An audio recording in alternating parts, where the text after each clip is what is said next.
Hungry Black Man here. Good morning, everyone. Good morning, Jill Tracy.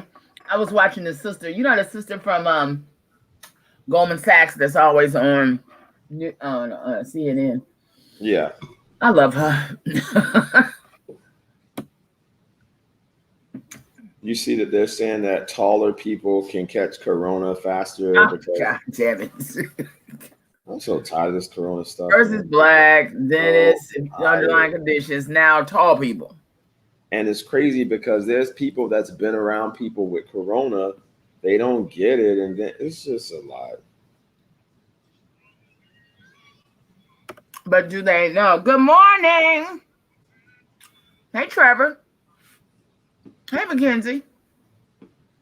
How y'all doing? So do we get to tell them the good news yet? What is he? Trevor said, I'm glad I'm short. I was searching for yesterday's live. What was the topic? Bus stop with the BS. Good morning, but stop with the BS. Oh, you're directing that to Starix, Kelly. What happened? Kelly said, "Stop with the BS." I know he's talking about. No, That's why I said, "Listen."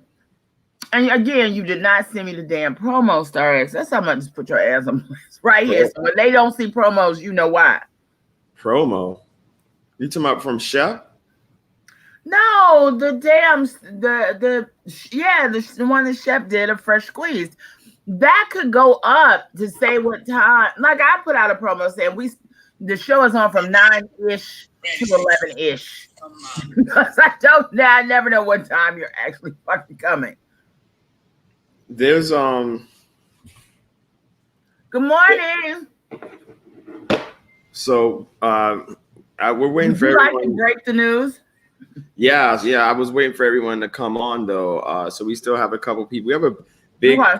not a big announcement. I mean, just a guest tomorrow, but it's going to be There's a very, big announcement for our group. yeah. We're going to have Kathy Rundle on the show tomorrow. She's the state attorney for Miami-Dade County, and she is going to be on the show for us to ask the questions that Black Miami definitely would want to know answers for. I preliminarily spoke with a representative from her campaign, and it was interesting. It was a very interesting conversation, and on Fresh Squeeze, we don't take sides per se. I mean, we can voice our independent, opinions on things, but we try our best to remain impartial as much as possible. Um, yeah. So Kathy Ronda will be on the show tomorrow. So we should ask for questions because we have a very astute group. Listener base. Right, because I don't call. I mean, they're not like they're part of the show. They're part of the show here. So I would love if you would send us questions that you think we need to pose to Kathy Fernandez Rundle, and I will stalk Starx like he stole something from me tonight to make sure that we go through them and we address, because I know many of you have issues and a lot of you have more history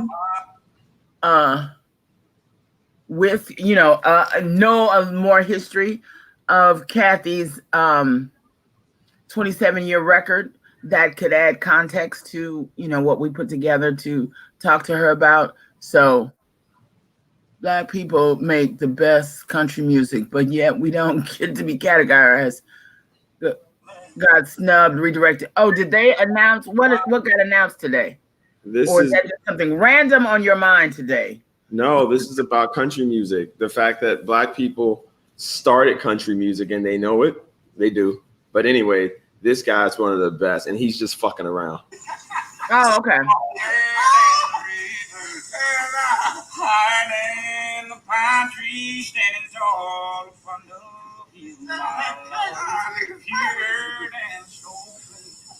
that fall, late December.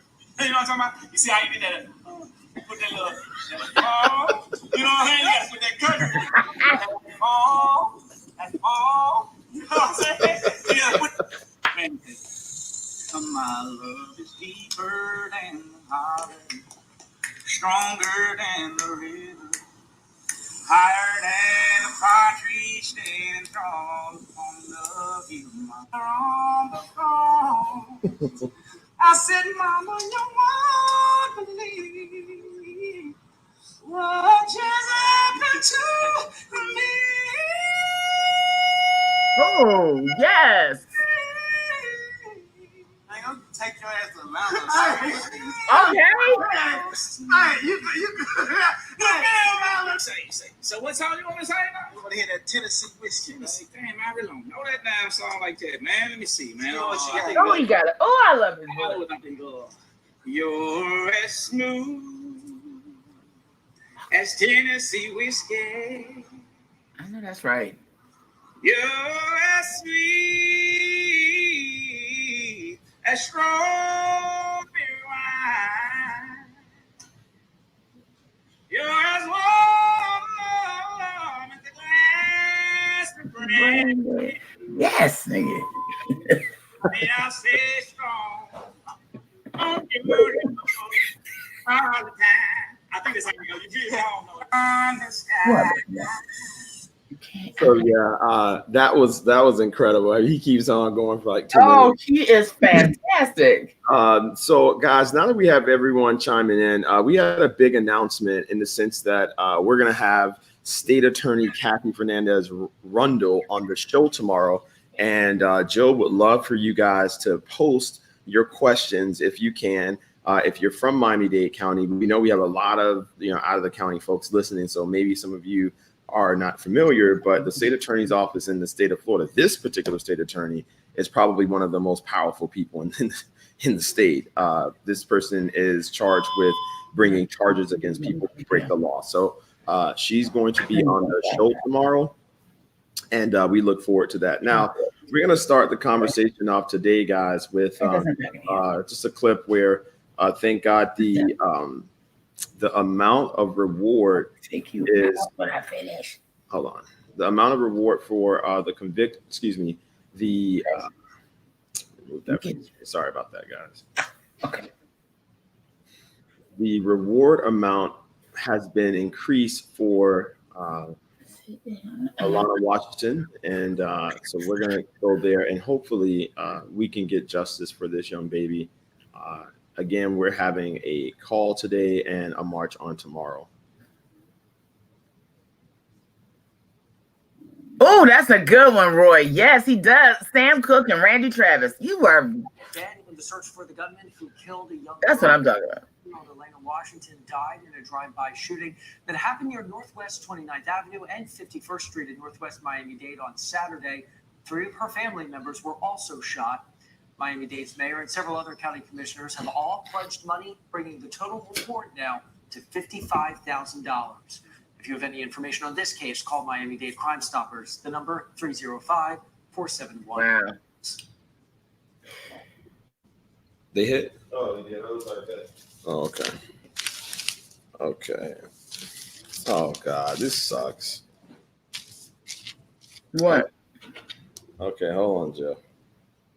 All right. So I don't know if you guys saw this, but this is insane, which is there was a gentleman, a black officer, who shot and killed a white woman who seemed to be having some sort of breakdown and was attacking him with scissors. Was about to attack him with scissors, and he shot and killed her. Did you see that, Joe? No. Did any? Excuse me, guys. Yeah, he was found not guilty. Thank God. Because if he weren't, that would have been insane. Okay, let's go to that for you.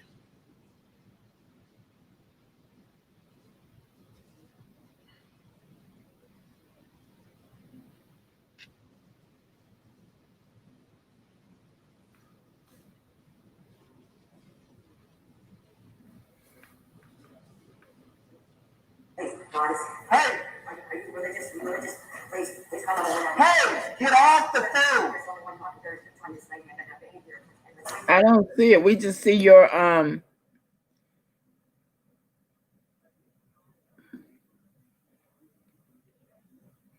Is it me, y'all?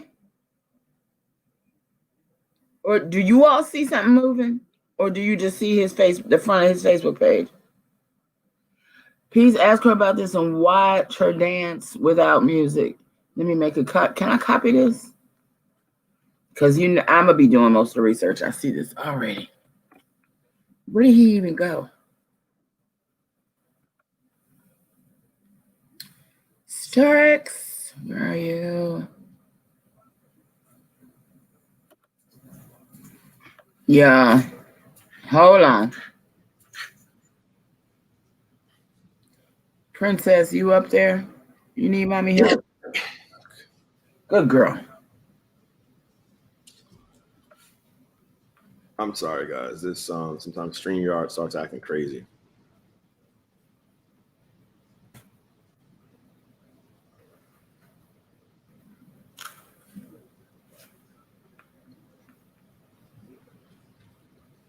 All right. Okay, thank you for sending that. Unequal treatment, racial and ethnic disparities in Miami-Dade justice. Thank you. I will read that when we get out.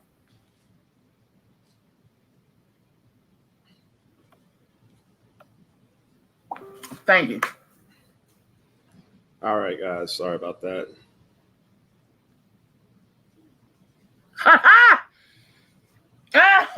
Said you got the Teddy Riley set up. Oh my God, that's the best. That is. Hey, get off the phone.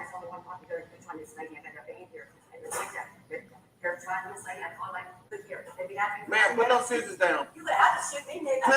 You're not shooting. You're gonna have to shoot me. Please, like 101. Put those scissors down. Hey, put those fucking scissors down. Put those scissors down. Put those scissors down. Hey, go back over there. You're gonna have to shoot me, LD. You're gonna have to shoot me. It's not a problem to say to me. 104 quarters, 1033 channel. Give me a supervisor over here. You got a white female, she has. You at college? You at college?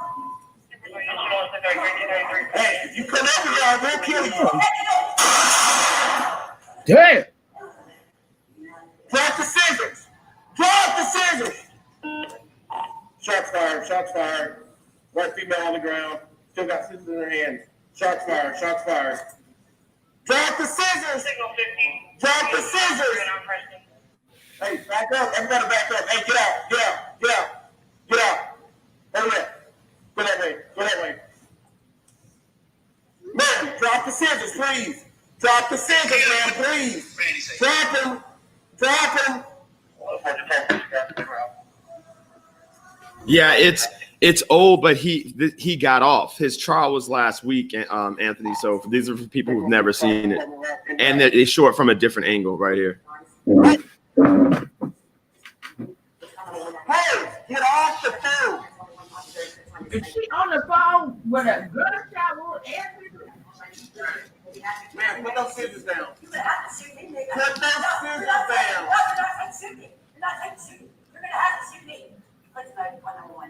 Put those scissors down. Hey, put those fucking scissors down. Put those scissors down. Put those scissors down. Hey, go back over there. You're gonna have to shoot the LD. You're gonna have to shoot them. You ain't said to me, right here. 104 1033 channel. Give me a supervisor over here. You have got to go to the room. Damn. Hey, if you come over here, I will kill you. Damn. Drop the scissors. Drop the scissors. Shots fired. Shots fired. White female on the ground. Still got scissors in her hands. Shots fired. Shots fired. Drop the scissors. Drop the scissors. Hey, back up. Everybody back up. Hey, get out. Get out. Get out. Get out. Over there. Go that way. Go that way. Man, drop the scissors, please. Drop the scissors, man, please. Drop them. You know, when she was on the ground, she was still saying that you got to kill me, like mumbling on the ground. I wonder if something was wrong with her. Clearly, it was you. You pulled scissors. I mean, whatever she was mumbling, and while he was telling her to drop the damn scissors. Have you seen the Technically a Karen report. Mostly peaceful protests. Have you seen the way that these people are acting in Portland? I don't know if you guys have noticed, but I want to show you just how militarized the federal government is responding to, Yeah. Portland protesters. It's really crazy, and these are like all white Portland that protesters. turned violent Yeah. When they got there, these are And that's why, when he said he was going to send up Chicago, New York Times. at first Lori Lightfoot said okay, but then once they saw what was happening in Portland, she was like, okay, no, that's not. We're not trying to have that in Chicago. That Everybody gonna get killed. when they got there. These are images of fascism. It's not pretend fascism anymore, but fascism implemented by the Trump administration as they keep insisting that they're keeping peace. This isn't peace, this is oppression. That's not peace. Wrote that one officer punched him in the head. Jeez. That uniform is designed to blend into terrain, not to make you look like. I love him. They're wearing these uniforms as a function of intimidation. These men are going out, and I imagine some women, I know, right, V?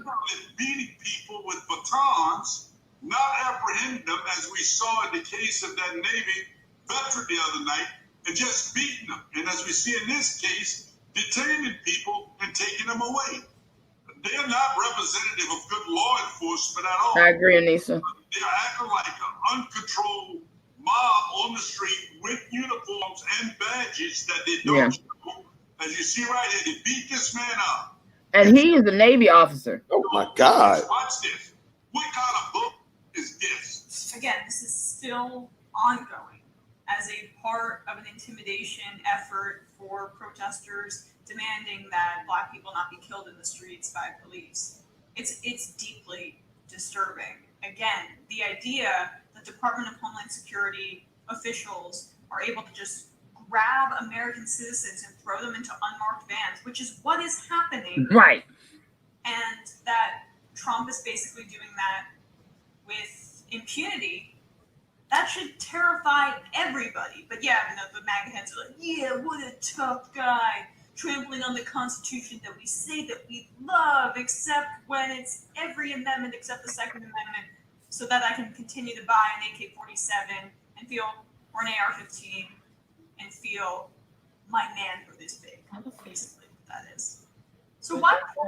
That's what's sticking out to me. Trump's threatening to send these unmarked, unconstitutional right there, Jill. Gestapo. You be sitting there for a minute, though. So, you know what's crazy? I just want to know where the fuck Tavis Smiley and Cornel West are. Because they fucking, I had never seen anybody attack President Obama the way they did. Nah. I think I want to think that Cornell had a momentary 4-year lapse of judgment. He had a psychotic episode. I really want to believe that. Tavis, I always knew. Having worked with him for years. Not directly, but when he was on Tom Jordan Morning Show, and they were in and out of the building a lot. Tavis is doing news in urban areas, trying to build his base. I believe that. Cornell. Hold on, Jill. Cornel West, you have been both a supporter of Senator Obama in becoming president and a fierce critic. These polls are shifting, even among his hugest support group. What about what has happened and where you think President Obama is trying to take the country and where you think it needs to go? on the one hand, large numbers of black people rightly want to protect President Obama against the vicious right-wing attacks, the Fox News-like attacks, the lies about him being socialist, Muslim, and so forth. On the other hand, the suffering intensifies. It's very clear that President Obama caves in over and over and over again. He punts on first down. If you're in a foxhole with him, you're in trouble because he wants to compromise, you want to fight. He doesn't have the kind of backbone he ought to have. So black folk find themselves in a dilemma. How do we protect him against the right-wing attacks and at the same time keep him accountable, especially when it comes to poor and working people? Unfortunately, Tim Geithner and his economic team have nothing to do with the legacy of Martin King, have been different toward poor and working people. He listens to them, hence he's right. Oh my God. See, I could never support that. We hope he gets a progressive economic team, even though, as you know, many of us are exploring other kinds of possibilities in the coming election, given his lukewarmness. What are you exploring exactly? Are you talking about another candidate running for president? It would be a Bernie Sanders-like figure who was fundamentally committed to. And there you go. That tells you where that whole conversation was went and why it didn't work. When you say Bernie Sanders type, is Bernie Sanders considering running for president? Unfortunately, I don't think so. I wish he was. He's my kind of brother. Okay, so and scene. That's enough of that. Okay. Would you like to see someone else run? Yeah, he is. Doing it yourself. His lopsided ass teeth. You wrong for that, boy.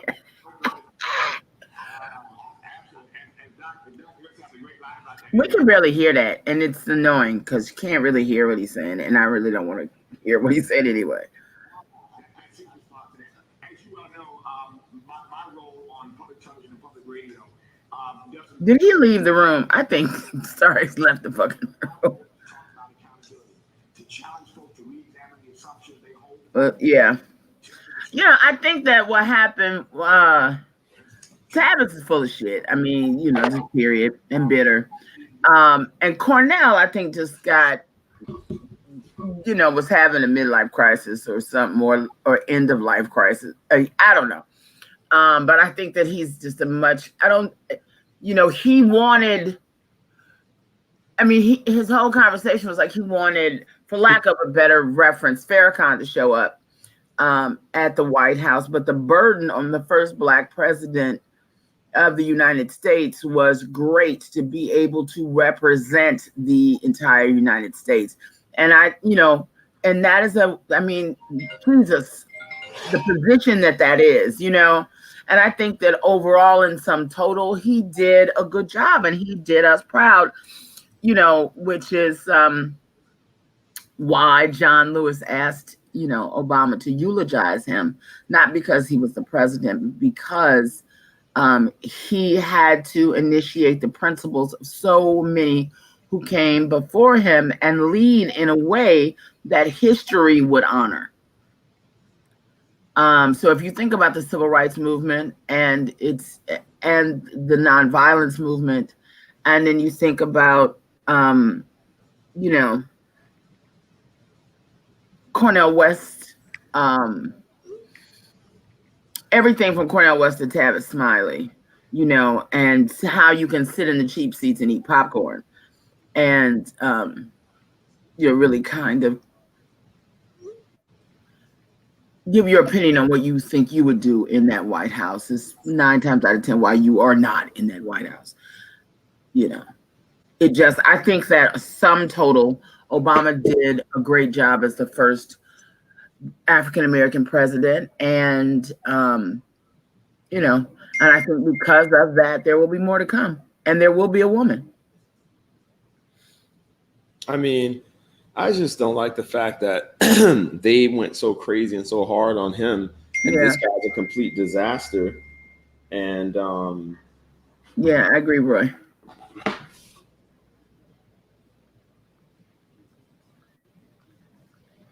Exactly, Anissa. Right. That was not a conversation. And I think that's the biggest thing, right? That was not a conversation for everybody. That was for, kinfolk.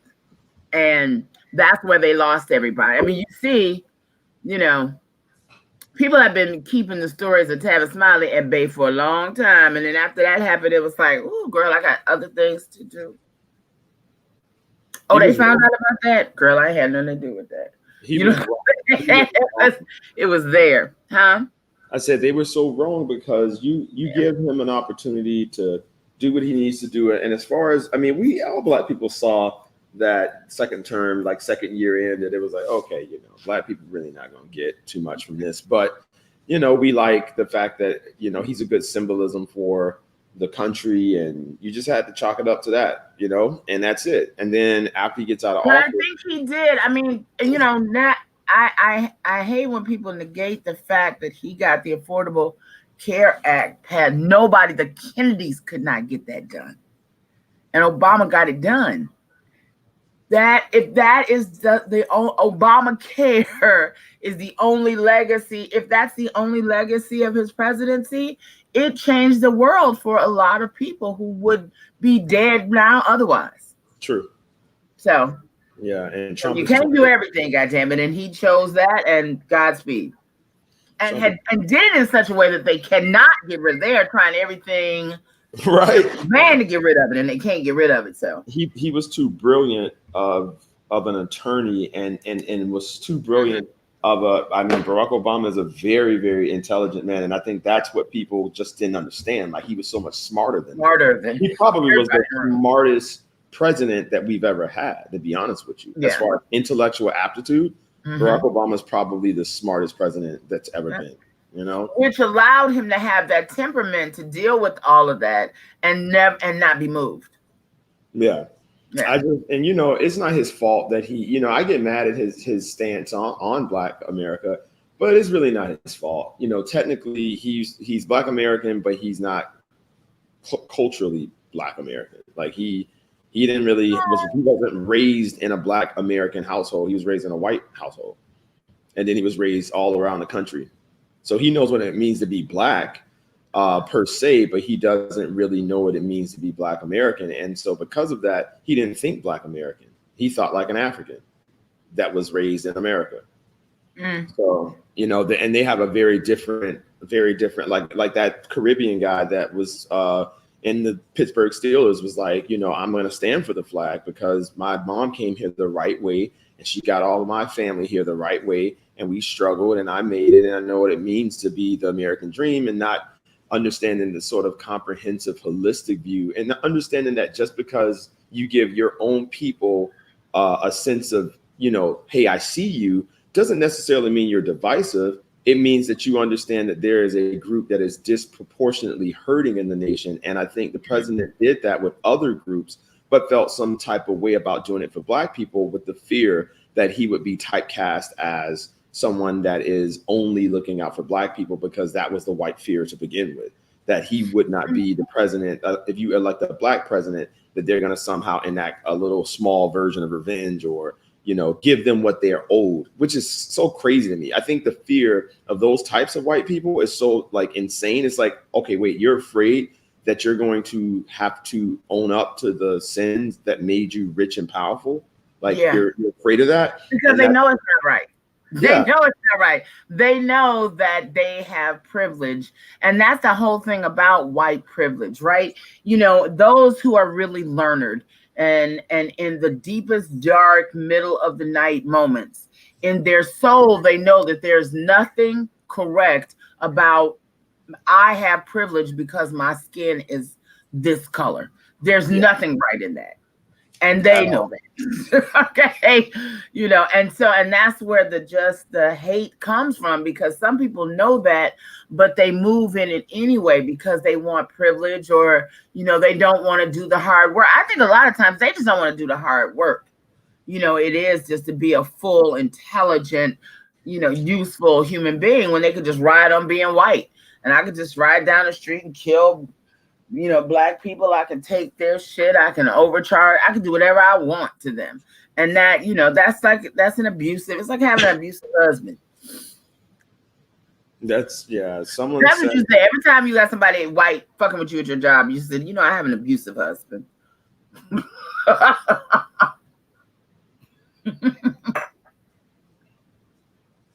That's the new code word. Telling the idea that under President Obama, the position of black families did not improve. It declined optically. The Obamas were a great look, but on paper, though. yeah. I don't know. I think I don't. He was president, not Jesus. But that was the thing. To say. But what I didn't like, I put it like this: if black people were Native Americans or Hispanic or Asian, he would, and we had the challenges that we have. President Obama would have felt more comfortable, which he did, it providing relief. Because why you say that? Because he said it when they asked him in an interview. A journalist asked him, "What do you say to little black boys and little black girls or black people who feel that the nation needs to be able to address some of the unique issues that they have as a group?" And Obama cut him off and was like, no. Black people, Black Americans want the same thing every other American wants. Mm-hmm. And that's an opportunity to this and an opportunity to that. And so the guy was like, yeah, but the issue is that they aren't able to get to the point where they can, get these opportunities and so on and so forth. And Obama knocked back and was like, it was just intersectionality, like rising tide, everybody. And so it was funny how they spliced his words next to the words of what's happening today. And that people are realizing that race neutral policies, unfortunately, are racist. Race neutral policies do ignore the fact that you have this historical sin, right? And that historical sin has just permeated and turned into a cancer. And so I think that the president, his only folly in his office, and I think one of his biggest regrets when he writes his memoir is probably going to be that, like, I could have done more. Right. Martin Luther King said the same thing. So, Yeah. And I think President Obama, the only thing my only criticisms was the secretaries that he appointed, that I wanted to see more black people in the cabinet. I wanted to see a black woman to the Supreme Court, but he appointed Sotomayor. And it was like things that he was just afraid to do for like black people. I mean, he put Eric Holder up there, and that was he released the most black folks from prison, and that was something that I loved. And then the Healthcare Act. But I think overwhelmingly Obama was just as good as any other president, like a Kennedy or Lyndon Johnson, or he was a president for the nation. He wasn't a president for a group. And that was that it is United States of America, and he had to be the president for all people. But I think that means white. So because black people policies have to be directed toward black people. So whenever you say the nation, it ultimately means white people. So if I go, well, you was a president for the nation, but then that would be, then only white people would have Obamacare. I mean, you can't. Well, no, because we're not benefiting from Obamacare based off several studies because we still can't afford it. It's like they change it so that it's not totally free. Right. Well, I mean, but then, it's by consensus. He put it in act. It would not exist. We would still be back to, we would still be in the place where if you got sick, you just either got over it or died because you couldn't afford to get any health care. Yeah. So, yes, it's not perfect, but at the same, because I don't use the word but, and at the same time, he started the ball rolling down the hill. And I just don't think that any one person in history we can look to and said, he did everything right. There's nobody, because there's too many masters to serve. So if everybody can do a little piece towards building a greater America, then, I'm not saying you don't criticize the things that, that didn't happen that you expected to happen. However, the good in his instance, in my opinion, outweighs what he was unable to accomplish.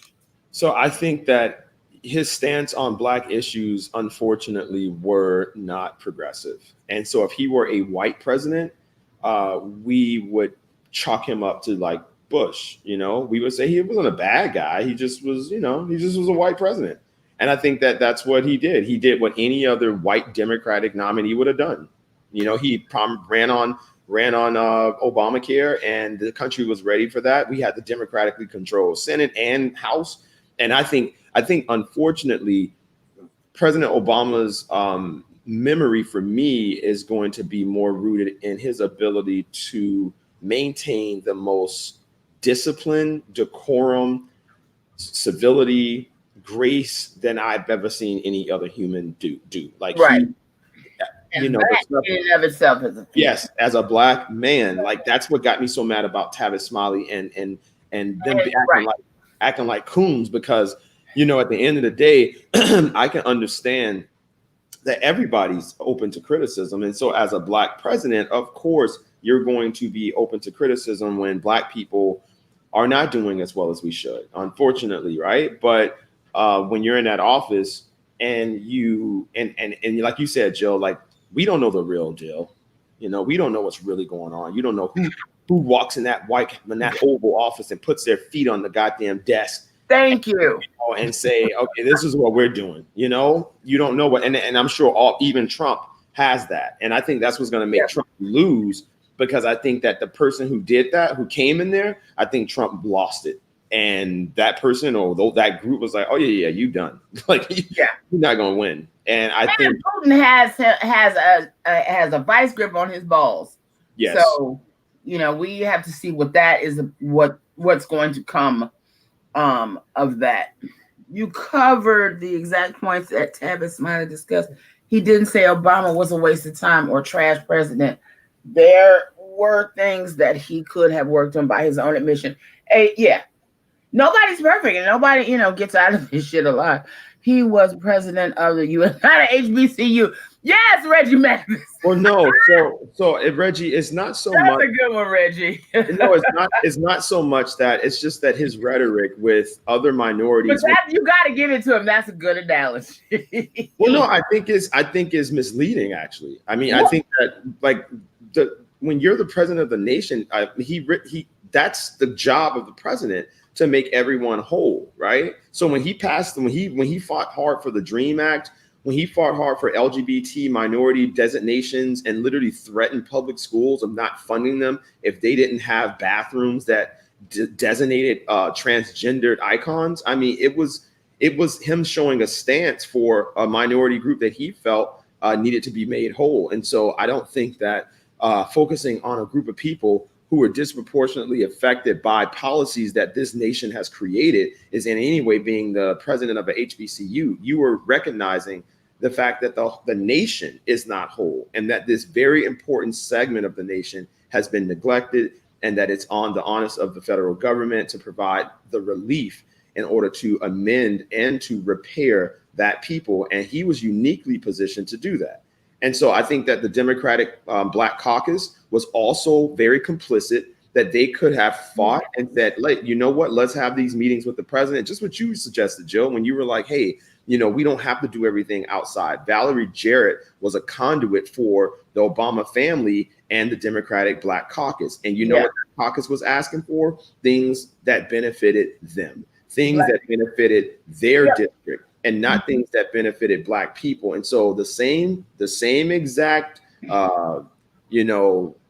condemnation that Tavis and that other haired man is saying about President Obama, they need to levy that same thing to people like Maxine Waters and people like Elijah Cummings and people like John Lewis, who just passed.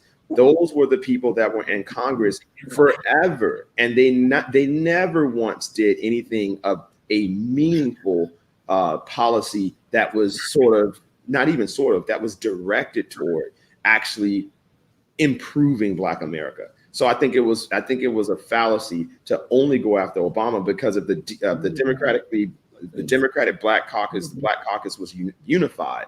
Obama would have definitely listened to them. I believe he would have listened to them because they would have been able to reach across the aisle. You know, DREAM Act wasn't passed because folks didn't come out in the 2010 midterms. A Republican Senate and House prevented him from getting anything passed. DACA was an executive order, which is even more, right? Reggie, which demonstrates even more that President Obama understood the unique situation of immigrants. And so he, from his office, passed an executive order that assisted in protecting them. And so all I'm saying is that Black people had the same level of magnitude of issues, just like these immigrants had. And so now there's never been a president that has said, I am going to focus on mending this people who this nation broke, this nation experimented on, this nation. And that was his, and that was the president's opportunity to also educate the nation on it, right? Like, I just think I really, and I know every other Black person thought his second term, I know we were all sitting there like, finally, when he gets in that second term, you know, he's going to crank it up. And it was not cranked up. So I just say at the end of the day, we're in a better position than we were when he went in. See, I wish I could say that, Jill, but we're empirically not. That's the problem. Empirically, we're not. Our GDP as a people actually decreased under him. Our GDP as a country. Well, our GDP as a country, white wealthy billionaires, they loved him, and white wealthy Black people loved Obama. Obama was a president for the wealthy because of his policies, his Federal Reserve rate. I mean, all of that. I mean, and he was a president. That's what he was. There's so much. Thank you, Anissa, and Anissa just ended that little tirade. Thank you, Anissa. That's it right there. The power is really among the people, and until we have a revolution to uproot the system from the foundation, there's only so much progress that will happen. Thank you, Anissa. And next topic. Yeah. I don't agree with that. But anyway. I don't care. Move on. People don't like hearing the truth. Obama was a novice politician. However, he made me feel like my vote counted. When he said his son would look like Trayvon, he aligned a Black face, a Black experience with the presidency. And symbolism, right? Because like that's what we love, right? We just love symbolism. Like, tear down the Confederate statue, but don't actually uproot Confederacy. Like, I'm just saying, like, that's what they get. Exactly. The Congressional Black Caucus has been in power since the 70s and haven't done shit, but everyone want to drag President Obama for not doing anything for Black people. Yep. No. And I totally agree with that. And that's why I never, I mean, the critiques that I'm leveling are fair critiques. See, that's why you need to show up at CBC. You know what I'm saying? Twice, and it's ridiculous. It's a big fucking party. I know, but did you go to any of those panels and address that? Like, this is my first and second time here, and this is not what I expected. I thought this was a place where, you know, Black thought came to be realized and actionized, and this is not what it is. I've been to a lot of really good parties, but damn it, that's about it. And that's what I'm saying. People go and they bitch, but they don't do that. Yeah. And so until you do that, then stop bitching. So Nessa she said she's a commie at heart. So we're gonna disagree on a lot. I'm not a capitalist, like a hyper capitalist, but I definitely don't believe in communism. I don't believe in that, and I don't believe in capitalism. I'm definitely a moderate when it comes to that, because communism, our brains aren't suited for that. Our brains aren't suited for that. That would have to be a very violent revolution to get communism. Like, that's never gonna happen. I think maybe with your generation, though, Anessa, Generation Z, you guys don't like the work, so. Wow, he just went there. I'm not even gonna get in that. Generation Z does not like the work. I'm actually really concerned with that generation when they mature. I don't think so. Who is behind? Who's Z? Do we start over at A again? No. So my generation is the millennials, and I'm an older millennial. I'm at the older end, and then the younger millennials are like I think they're either 28. No, but I'm saying if there's Z, then do we start over again at A? Like what? No, I don't know. I don't even know who's like responsible for naming the generations, but I know that they're just because okay. So then, if you think that Z is full of shit, I can tell you that A is about to change the world. You talking about the babies? I'm talking about them babies. Them babies between 12 and 16 right now. I would go down to maybe 10. I would say like 10 to 16. Whatever we gonna call that generation, they bout it. I can agree. Yeah. I can agree. I think millennials are. I think millennials are a waste of time at this point. I think millennials. That's what I said. I think the older millennials are definitely change agents. You got to think mostly Silicon Valley is run by millennials. You know, so they you know, those nerds that got all that money, like they became evil. You know, Right. Mark Zuckerberg and that's what it is. Like this is the age of the nerd. And did you see that memo that came out about it was like, I don't know, a bunch of those billionaire owners talking about how they're going to take over Google. They were plotting to take over Google, and somebody leaked the email. Yeah. Or it might have been an online chat or whatever it was, but it was private and somebody leaked it. It was, I'm surprised. Well, there's so much other shit happening. It can't get any air. You might have to go to Wired to see it, but our generation, Cheryl, likes to work. Millennials don't like to work in offices. We don't like being controlled. Well, you ain't got to worry about it now because y'all ass. There will be no offices to go to. Google dropped the bomb when they said they don't expect to have offices again if they do until 2021. And I'm with it. Listen, I get more done from my sitting right in this spot than I do than I, you know, having to drive and go to meetings and all that. I had like 6 meetings, did 3 interviews, sitting right at this desk. Say, I'm about it. You hear me? You know, that's nobody's office again. If they ever figure out how I can live broadcast into the studio from this spot, please believe. All we can do is like we can record now, which is what I'm trying to figure out what I'm going to do for this week. Trevor hit it right on the. They want to make money, but not actually work. Yes, Trevor. Because they've seen so many people do it. You know, just like I was talking about my friend who's making $7,000 a week on YouTube. Take care, Reggie. Bye, Reggie. You know, he's making $7,000 a week, sitting at home doing videos. What in the hell is supposed to motivate him? Bringing home almost 20, you know, on average about $25,000 a month. What's gonna motivate him to do anything else? You guys, my experience, Anessa, is that nobody's monolithic. We make statements in tandem with our experiences and the experiences of the people that we associate with. And when people say that, for the most part, if I tell you that a Generation Z, if I ask any employer, which I am, and if I ask any employer that's in my position, right, you have a choice to hire millennial or Generation Z. They are not going to hire Generation Z. Generation Z wants to make money literally sitting in a chair because of what Jill just said. And so now if you got a guy that you're using as the example, which is actually the exception, right? You're using him as the example, then, you know, you're going to probably be broke because you're running around trying to do YouTube because you hear this guy's making $7,000 a week just to sit there. It's like someone hearing that someone won the lotto and then they say to themselves, you know, when I grow up, I want to be a lottery winner. You know, I think that's what they all want to be, rappers. Did she mute me? Oh, yeah, she muted me. Okay. Zoom is going to kill business travel.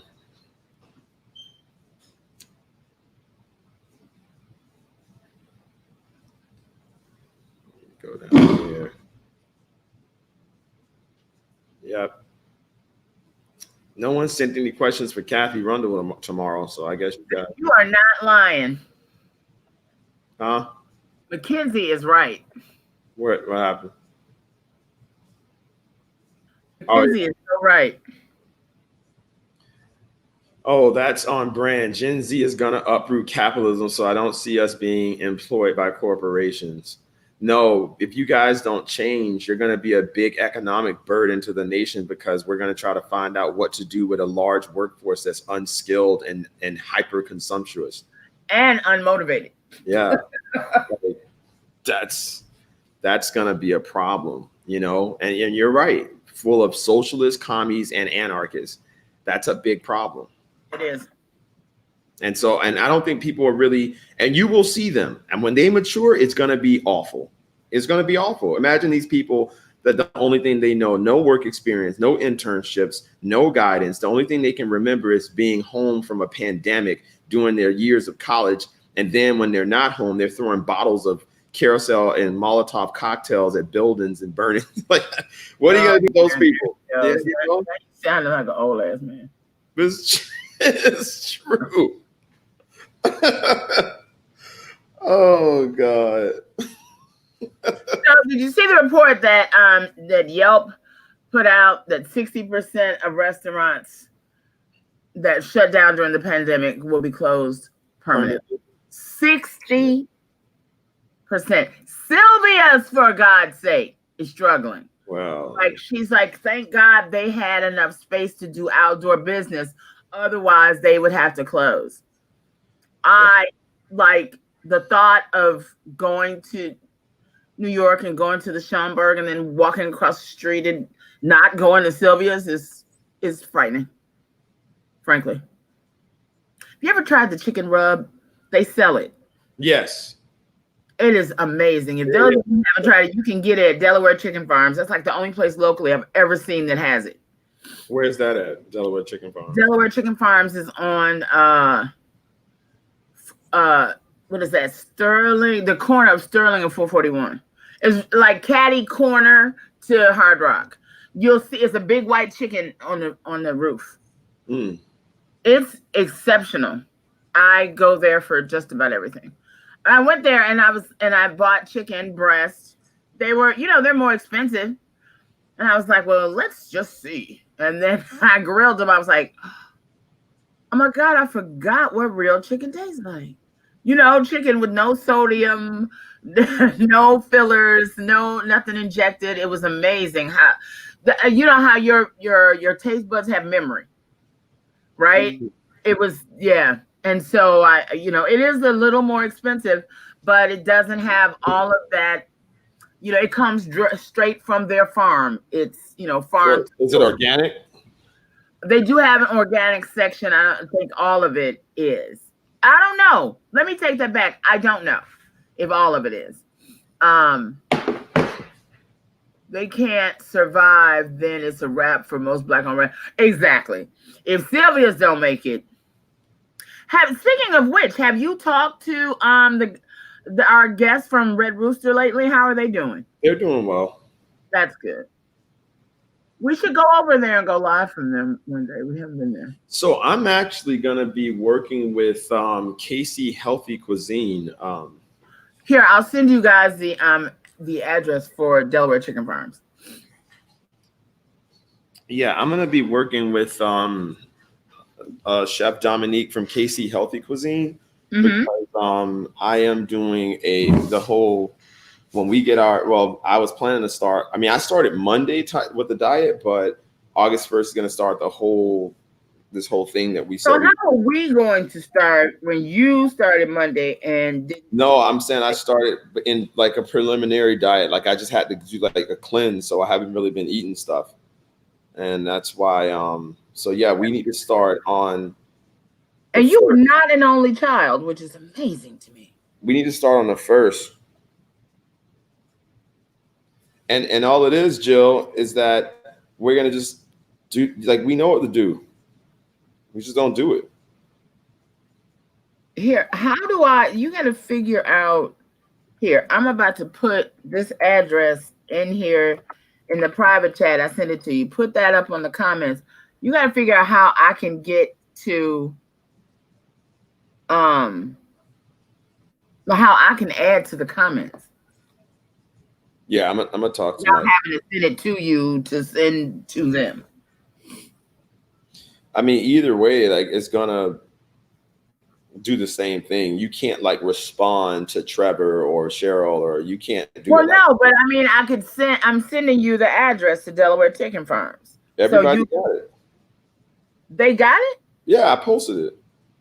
But that's what I'm saying. Okay, so whatever. As soon, Jill, when you want to respond to the comments, just put it in private chat, and then it gets posted. That's what I do. That's what I'm saying. But why can't I just put it in the comments? I mean, we can email StreamYard and say, hey, look, we want that function. How can you do right? Yeah.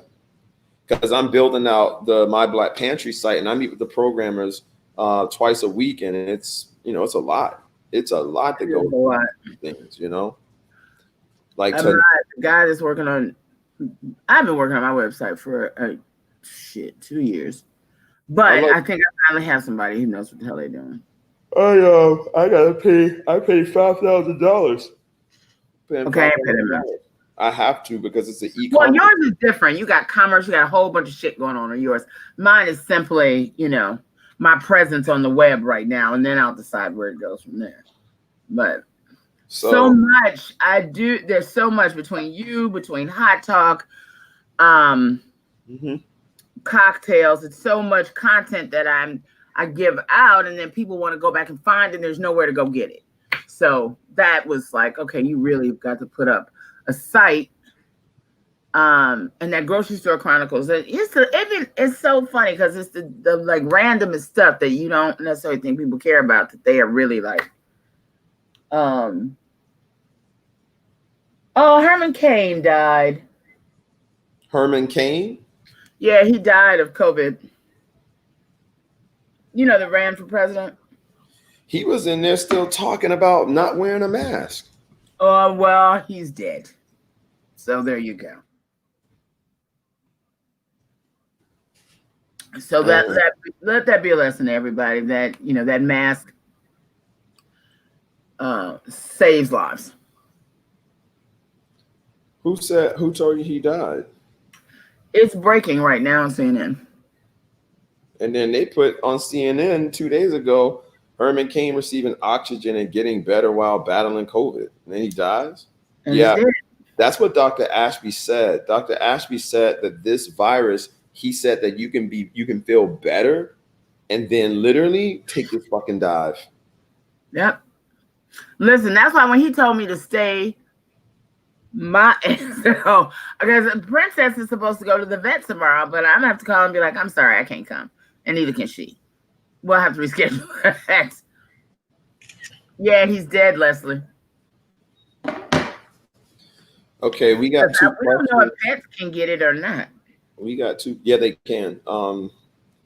Attorney General question. I'm in a situation that involved human trafficking and sexual abuse from 12 years old, and I wanted to know how can she step in and enforce some things to be overturned.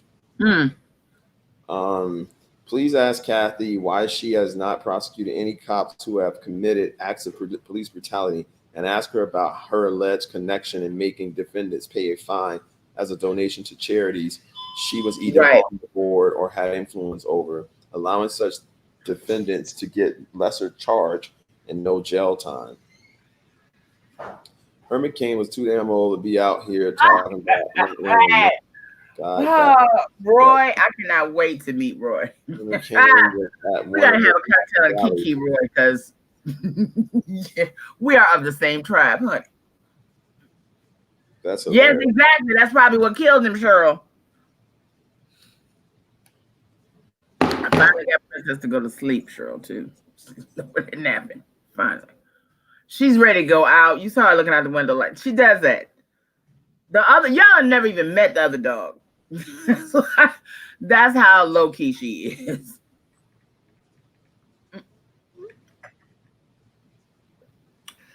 Yeah, I mean, there's something very bizarre to me about how desensitized people are to the fact that 150,000 people have died of this virus, and they can go out in the street and talk about how they're not you are, impinging on my rights to make me wear a mask. It's like, okay, well, you're impinging on my rights not to die because you don't want to wear a mask. I don't even want to get into that conversation. Okay. Are you writing? How are we keeping their questions, StarX? I'm taking pictures of it. Could you just copy and paste it? Then somebody else has to do the work of putting it. I can't.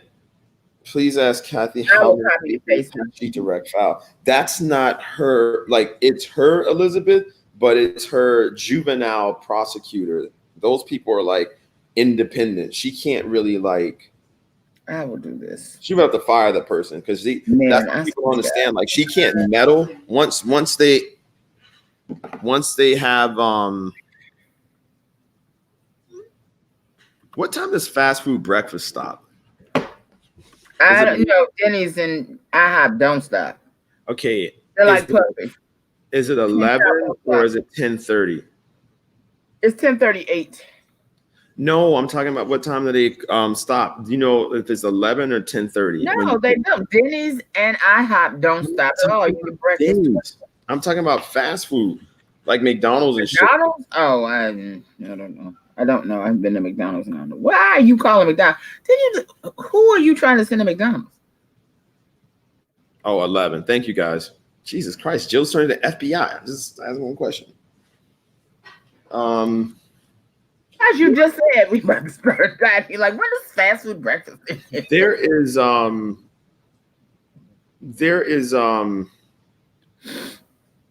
God damn it. I was about to. All right. Any more? I am copying and pasting your questions with your names. No, I got it, Jill. I'm doing snapping a picture. But then, we're going to get on here tomorrow and you'll be like, oh, I meant to send it to you. So Aisha's question was good. Nobody has any other questions for the state attorney? We have that. Don't have a lot of people that live here. We do need to do a roll call of where everybody is. Where is Natasha? You know what, Roy? The reason why I can't deal with fast food is because it's so salty. It wasn't that salty back in the day. Hello? Yeah, no, I don't do it at all. The smell of McDonald's makes me vomit, man. My big ass by heart. Roy, stop eating that shit. I mean, once you get the taste out of your mouth, I'm telling you, because I work right next to McDonald's and Denny's. Like the only thing now I get from Denny's is the pancakes. All right. Them some of the best pancakes on the planet at Denny's. So I get the side order of 2 of them for $2.25. I don't like Denny's pancakes. They taste I love them. They taste like they have kind of like a artificial aftertaste. And I don't like Cracker Barrel's food, but I like their pancakes. I love Cracker Barrel pancakes. I guess I haven't had them, but Denny's got a new recipe on their pancake. When's the last time you went? Oof, maybe about 10 years ago. Okay, yeah, you need to check them out now. That's like their whole new thing is these new pancakes because they are really good and they're really fluffy and they're not heavy and they're good. But that's the only thing I eat out of there.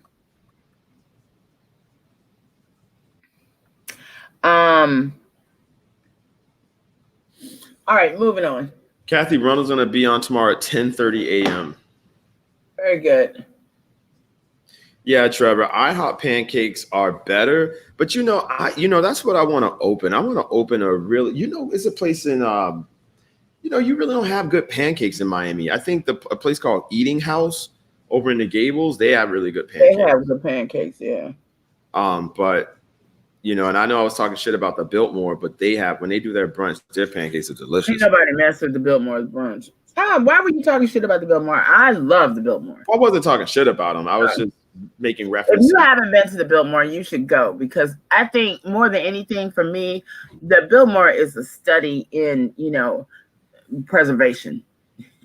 I mean, the first time I stayed there, I think I must have walked every hallway on every floor, just looking at all of the artifacts and it's like the whole history of how it was built, how Miami was built, who the flaggers are. I mean, all of that stuff. I love history and I love to see it. So rarely do. Go ahead. So rarely do we, are we able to, really go back and see how the cake was made for lack of a better word. And that's what I love about the Biltmore. The way they have preserved history, and that is the original foundation. Those are the original doors. They haven't replaced anything. They just keep restoring that building. I think it's brilliant. The original pancake has the worst pancake, but the best friendship. Yeah. 2 girls shot, mother arrested for alleged role in supermarket theft. So this was crazy, right? This is crazy. Oh my God, and it's here. A mother under arrest accused of playing a role in a supermarket shooting that left her 2 daughters injured. A security guard opened fire on that car they were riding in, and now we know why. Local 10's Roy Ramos is live now outside the hospital where those children are recovering tonight. Roy. Calvin and Nicole, both of those girls, as you mentioned, were brought right here to Ryder Trauma Center. The good news is they are expected to be okay. Police telling us their injuries are non-life threatening. Unfortunately, they will be separated from their mother tonight after police say she acted as a getaway driver in a supermarket theft. Which you probably put them up to. This mother was walked out of Jackson Memorial Hospital, placed in the back of a Hialeah police cruiser, and hauled off to jail Tuesday. The arrest all comes after she arrived at the hospital in this blue car with 2 young girls who've just been shot. This afternoon, one of the children seen with bloodstains on her shorts evading officers trying to help. At the time, the mother questioned by the police before attempting to place her daughter onto a gurney to be checked for injuries. Detectives say the mother told them both girls were shot in the legs at a Northwest Miami-Dade location, but while officers responded, they quickly learned the mother's story was bogus. The real scene happening here at the Ray Chavez supermarket off West 8th Avenue and 17th Street in Hialeah. Marco Correa when he said he saw the police arriving because of okay, we're just doing too much. That a plastic bag wrapped around his head. Getaway car where there was a 17th Street in Hialeah. Marco Correa was inside the supermarket when he said he saw the police arriving because apparently someone stole something from the store. Investigator Plus, it was inside a van, stole items before running out to a getaway car where there was waiting. As the driver took off, a security guard ran after the vehicle, firing at least 1 shot into the car. I don't think we see. Correa telling me it is so sad to hear that the shots were fired into a car where there were 2 young girls. And Hialeah police say right now they are questioning that security guard. As for that mother, we are working to find out what charges she will be facing. Now, when it comes to that man who was arrested, who was involved in that supermarket theft, we did ask Hialeah police if he was in custody. They would only tell us that this incident was under investigation. Outside of Jackson Memorial Hospital, Roy Ramos, Local 10 News. Now, see, this. Go ahead. Did you see what Zoe and Anthony said? She first said 2 black men shot at the car. Yeah, that's what I was getting at. I didn't see She said that, and you know, when I posted it, it was so funny, man. Like, they put the address where it happened. You know, we put the yeah, that was crazy. He had that whole. He just unrolled them and just wrapped them around. Like, what? Oh, we so creative, black people. I tell you, he got the whole box of Glad on his head. Whew, that's funny. Mark said, "Will marijuana convictions be reevaluated or overturned?" That's a good one. That's a good one. Where is that? First of all, that security guard should have never shot at the car. He was arrested, Aisha. He was definitely arrested. Correct. Yeah. Like, what? It's just like, did you hear about the guy that shot the people because they weren't socially distancing? Oh shit! No, I didn't hear that one. Yeah, it was crazy. He Who made the other comment? Oh, there it is, Mark. Okay. This is crazy. Y'all work with us today because I am copying because I'm not messing with Star X tomorrow. I'm taking the pictures. Whatever, Jill. Look at this. We said that in sync. Whatever. Okay, this guy, of course, is Florida. A Florida man was so enraged at a woman and her son for not practicing social distancing inside a Miami Beach hotel lobby that he grabbed a gun and fired several shots Monday evening. Douglas Marks, 29, did not. These people be looking so old. How is this man 29? Dang. Hate will do that to you. Yep. Douglas Marks, 29, did not strike the family, but his reckless actions frightened numerous tourists and staff at Crystal Beach Suites Hotel, a local news reported. The guy came and started shooting, a witness told WSBN. The son and the mom were like crying and they were scared. Police said the shooter had confirmed. Oh, they got the story right here. Distancing dispute that ended with shots fired inside a Miami Beach hotel. The alleged gunman caught on camera getting cuffed, and tonight we're hearing from one of the witnesses. Local 10's Janine Stanwood is live outside the jail where that suspect remains behind bars. Janine. A social distancing dispute, isn't that a sign of the times? That suspect is still here at jail. The police say that he threatened a couple of tourists at a Miami Beach hotel. What do you mean? Yeah, she looked high. Yeah, it was. A wild night inside a hotel lobby. Bullet holes piercing the floor. A man in a surgical mask on the ground in handcuffs. After police say he fired off a bunch of shots because he claimed people inside weren't following COVID-19 rules. Police say this man, Douglas Marks of Miami.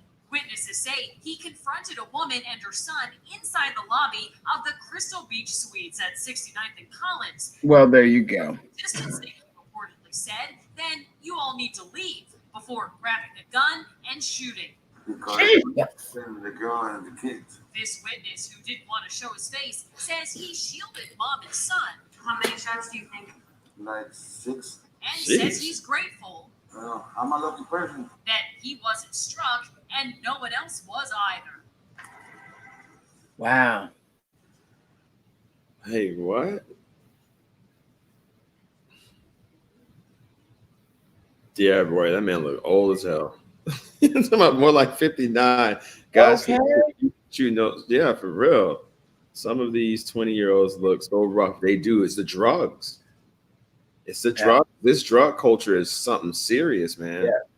Most of them are not gonna make it to see.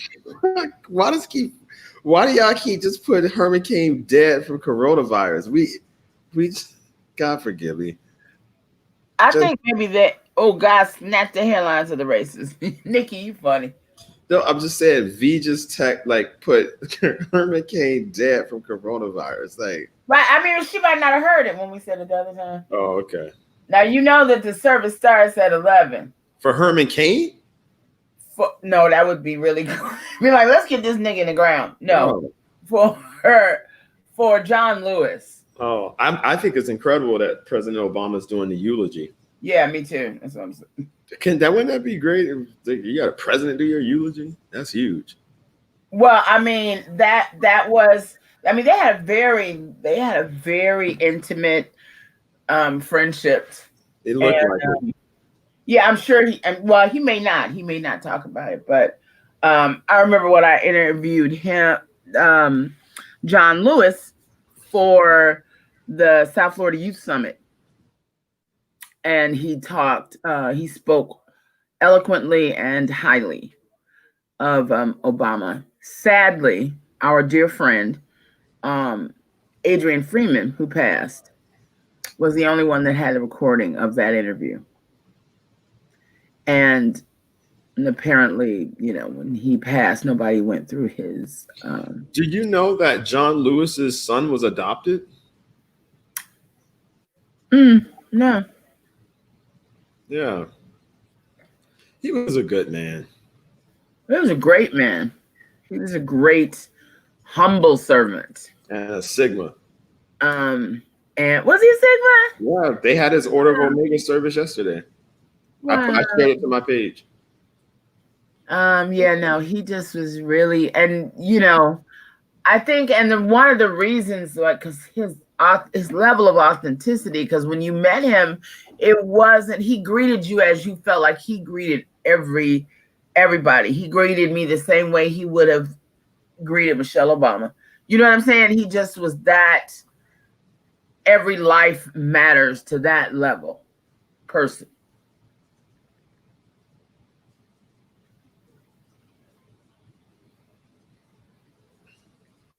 Yeah, so I'm And sorry. the fact that this god awful president just dismissed, just no, I'm not going. I mean, Yeah, you're talking about he want to extend. What did he say? He want to extend the date, the vote. oh yeah, he's because it's going to be widespread voter suppression and the mail-in ballots are going to be fraudulent. He wants to push back the election. No, sir. No, sir. I just want him Hey, out. Janae. I'm sorry. I just need him out. Yeah, I mean, we all just need him out. So, Janae, they bury their folks quickly. No, it wasn't. It's not. No, and don't. I do have I will say I do have I do have a little pause for the death tour that we send our bodies on, because I thought that Floyd's, I was like, will they please just put this man in the ground and stop carrying him all over the country? But that, I was raised like that, almost, like Jewish people, like, 48 hours, the person's in the ground, period. But we all different. Yes, thank you, Jesus. I bet you're right, Roy. I don't think the family would have had him. You're right. All right, so listen, can you work on getting Daniela Cava maybe? Oh my God. Huh? Jesus Christ. I mean, we gotta do something about this coronavirus. Florida sees 253 deaths today. Like, it just the third day in a row. Like, just damn. Yeah, no, it is. And Broward County starting to get up there. They were doing well, but they're getting up there now. But Dade's just crazy. Like, Dade County reported 2,773 additional cases and 60 new deaths. The county now has 115,000 confirmed cases. I mean, everybody got it at this point. Like, that's a lot of fucking people. This is what I mean, is this herd immunity? I walk these dogs, and that's really the extent of it. And when I get off with y'all, I'm going to text work and see how we can work this out, because not only is it a pandemic, but a storm is coming. So can we look at the update from the storm, please, sir, so we can all be hey, stupid name. Huh? With that stupid name, Issa Solo or something like that. No, Issa's. Oh, Lord have mercy. Oh, well, that's a good thing. It looks like it's going. It's we're gonna get something, but it looks like it's like Oh, why my nose running? Oh God, it's coming right next to mine. They just be doing that shit. We never get the shit, which is great. I don't want my goddamn power out. I was about to say your power go out on a good sunny day, so shit, you need to bring all I'm done. And cover up your pool. All of that shit. What the fuck is this? I don't want to know how that shit. Baby, when I tell you this morning, when John Berman and Allison Camerota read John Lewis's op-ed, I had to get it together again. I had already woke up, had my little cup of coffee.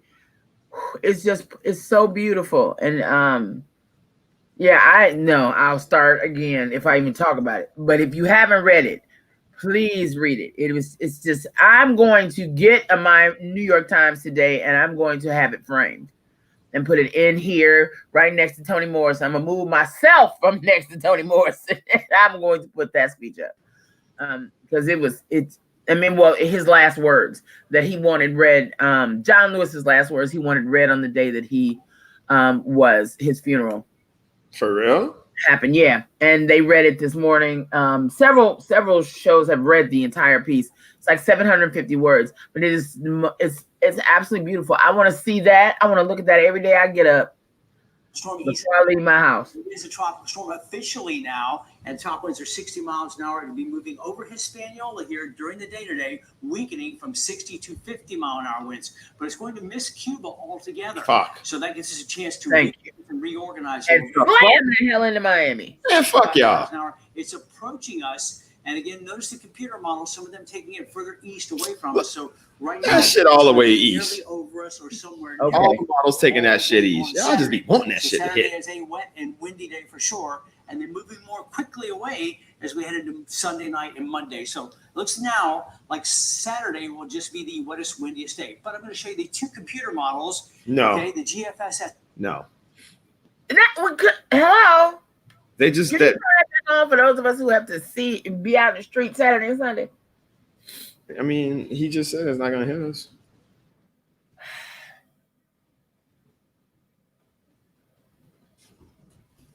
They be wanting that shit. You see all the computer spaghetti models showing that thing going away from us, and he's like, "Well, let me show you these two models that says it's gonna hit us."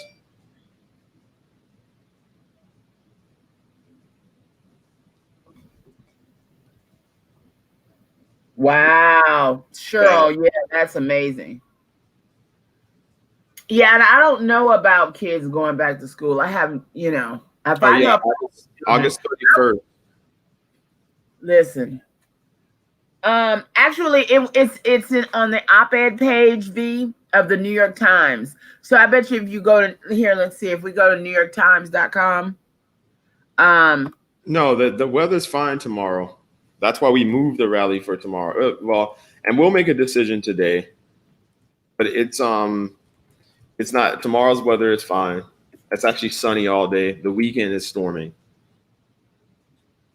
And it's not really a march. We're just walking. We're walking. Where y'all going? From Gwen Cherry Park to her house, and then back. And